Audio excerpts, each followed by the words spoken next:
Baik, nama saya Rivaldi Ramzi Firdaus dengan NIM 13125000006.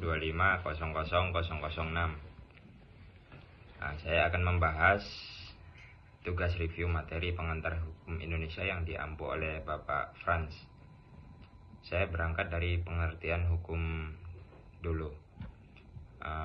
Kurang lebih 200 tahun yang lalu Immanuel Kant pernah menulis di dalam bukunya, yakni Nach Suchen die Juristen in Definition zu ihrem Begriff von Recht, yang jika diterjemahkan ke dalam bahasa Indonesia kurang lebih seperti ini. Masih saja para sarjana hukum mencari-cari suatu definisi tentang hukum. Sesungguhnya ucapan Kant ini masih relevan hingga saat ini, sebab telah banyak sarjana hukum mencari suatu batasan tentang hukum itu sendiri, namun setiap pembatasan yang diperoleh belum pernah memberikan kepuasan. Menurut Profesor Van Apeldoorn, definisi tentang hukum sangat sulit untuk dibuat karena tidak mungkin untuk mengadakan yang sesuai dengan kenyataannya. Dan sesungguhnya apabila kita meneliti dengan sungguh-sungguh, akan sukar bagi kita memberi definisi tentang hukum itu sendiri. Sebab seperti yang telah dijelaskan para sarjana hukum sendiri, belum dapat merumuskan suatu definisi hukum yang memuaskan bagi semua pihak. Di sini saya akan memberikan satu definisi hukum menurut ahli, yakni R. Suroso. Menurut R. Suroso, bahwasanya hukum itu merupakan himpunan peraturan yang dibuat oleh pihak yang berwenang dengan tujuan untuk mengatur tata kehidupan masyarakat. Karakteristik dari himpunan peraturan ini adalah memerintah dan melarang, serta mempunyai sifat memaksa dan menjatuhkan sanksi hukum yang mengikat bagi pelanggannya. Kemudian yang kedua, saya masuk ke dalam unsur-unsur hukum. Menurut Lawrence Meyer Friedman, ada 3 unsur hukum. Yang pertama yaitu struktur hukum atau legal structure. Struktur hukum ini merupakan kerangka lembaga atau institusi yang menjalankan hukum. Contohnya seperti DPR, kepolisian, kejaksaan, pengadilan, dan lain sebagainya. Struktur hukum ini merupakan mesin dari sistem hukum. Kemudian substansi hukum. Substansi hukum itu adalah isi dari hukum itu sendiri, yakni hasil atau output dari sistem hukum, yaitu peraturan, norma, keputusan, dan kebijakan yang dibuat. Ini adalah aturan-aturan yang mengikat dan menjadi pedoman bagi warga masyarakat dan aparat penegak hukum.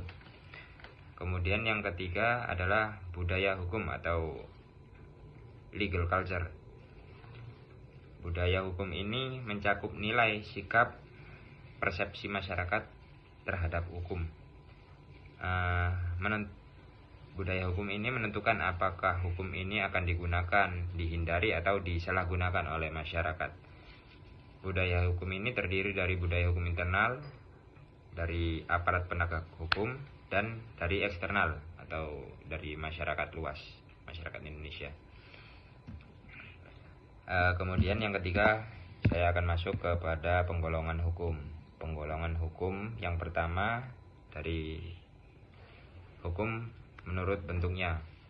Hukum menurut bentuknya dibagi menjadi 2, yaitu hukum yang tertulis dan hukum yang tidak tertulis. Untuk hukum yang tertulis itu sendiri yaitu hukum yang terdapat pada berbagai peraturan perundang-undangan, misalnya Undang-Undang Dasar Negara Republik Indonesia tahun 1945. Untuk yang kedua, hukum yang tidak tertulis, yaitu hukum yang masih hidup di dalam keyakinan masyarakat, tetapi tidak tertulis atau tidak terkodifikasi. Hukum tidak tertulis ini juga disebut dengan hukum kebiasaan. Hukum tidak tertulis ditaati seperti suatu peraturan perundang-undangan, misalnya hukum adat atau hukum kebiasaan ketatanegaraan. Kemudian kita masuk ke yang kedua, hukum menurut tempat berlakunya. Pengelompokan hukum menurut tempat berlakunya dibagi menjadi 3, yakni hukum nasional atau hukum yang berlaku bagi suatu negara, seperti kalau di Indonesia seperti undang-undang dasar. Kemudian hukum internasional. Hukum internasional ini adalah hukum yang berlaku secara internasional dan melibatkan berbagai negara lain, seperti traktat atau perjanjian antar negara. Kemudian hukum yang ketiga, hukum asing. Hukum asing adalah hukum yang berlaku di wilayah negara lain. Kemudian penggolongan hukum yang ketiga, hukum menurut waktu berlakunya. Hukum menurut waktu berlakunya dibagi menjadi tiga, yakni jus constitutum, jus constituendum, dan hukum asasi. Jus constitutum itu adalah hukum positif atau hukum yang sedang berlaku saat ini. Hukum positif meliputi semua peraturan yang berlaku sekarang, misalnya Undang-Undang Negara Republik Indonesia tahun 1945 dan lain sebagainya. Kemudian yang kedua, hukum jus constituendum. Jus constituendum ini adalah hukum yang dicita-citakan atau hukum yang masih diangan-angankan. Hukum ini merupakan jenis hukum yang belum berlaku karena masih dalam bentuk draft rancangan atau masih dalam tataran wacana, misalnya rancangan undang-undang KUHP misalnya, atau rancangan undang-undang KUHP yang akan berlaku di tahun 2026.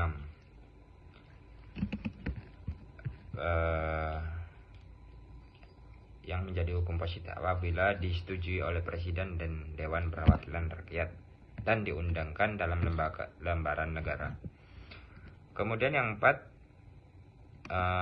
hukum menurut isinya. Hukum menurut isinya dibagi menjadi dua, yaitu hukum privat dan hukum publik. Hukum privat yaitu kumpulan hukum yang mengatur hubungan antar perorangan yang menitik beratkan kepada kepentingan perseorangan. Hukum privat juga disebut dengan hukum sipil. Contohnya Kitab Undang-Undang Hukum Perdata dan Kitab Undang-Undang Hukum Dagang. Yang kedua yaitu hukum publik. Hukum publik yaitu kumpulan hukum yang mengatur hubungan antar negara dengan kelengkapannya atau negara dengan perseorangan. Hukum publik juga bertujuan melindungi kepentingan umum. Hukum publik juga disebut dengan hukum negara. Contohnya seperti hukum pidana, hukum tata negara, hukum tata usaha negara, dan hukum internasional. Kemudian yang kelima, hukum menurut wujudnya. Hukum menurut wujudnya dibagi menjadi dua, yaitu hukum objektif dan hukum subjektif. Hukum objektif yaitu hukum yang berlaku umum, menitik beratkan kepada substansi peraturannya. Hukum ini mengatur hubungan antara dua orang atau lebih yang berlaku umum. Contohnya hukum perdata, hukum pidana, hukum dagang. Kemudian yang kedua, hukum subjektif yaitu perwujudan hukum objektif yang berupa hubungan hukum antara dua orang atau lebih yang menimbulkan hak dan kewajiban. Hak dan kewajiban yang timbul dari hubungan hukum tersebut diatur dalam hukum objektif. Artinya, tidak dipenuhinya hak dan kewajiban dalam hubungan hukum ini merupakan penyimpangan terhadap hukum objektif. Contohnya wan prestasi atau cedera janji dalam perjanjian sewa-menyewa dalam hukum perdata. Kemudian yang keenam, hukum menurut sifatnya. Penggolongan hukum menurut sifatnya dibagi menjadi dua, yaitu hukum yang bersifat memaksa dan hukum yang bersifat mengatur. Untuk hukum yang bersifat memaksa, yaitu hukum yang dalam keadaannya bagaimanapun juga harus dan mempunyai paksaan mutlak. Contohnya hukum pidana. Kemudian yang kedua, hukum yang bersifat mengatur. Hukum yang mengatur dapat dikesampingkan apabila pihak-pihak yang bersangkutan telah membuat peraturan sendiri dalam suatu perjanjian. Contohnya hukum dagang. Kemudian yang ketujuh, hukum menurut sumbernya. Hukum menurut sumbernya terbagi atas undang-undang, kebiasaan, traktat.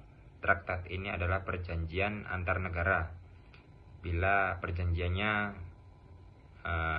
mencakup dua negara disebut bilateral. Kemudian hukum yang perjanjian yang mencakup lebih dari dua negara disebut multilateral. Kemudian jurisprudensi atau yang kita sebut dengan putusan hakim yang terdahulu, dan doktrin dari ahli.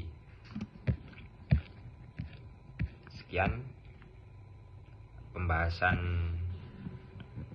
review tugas pengantar hukum Indonesia dari saya. Kurang lebihnya mohon maaf. Wassalamualaikum warahmatullahi wabarakatuh.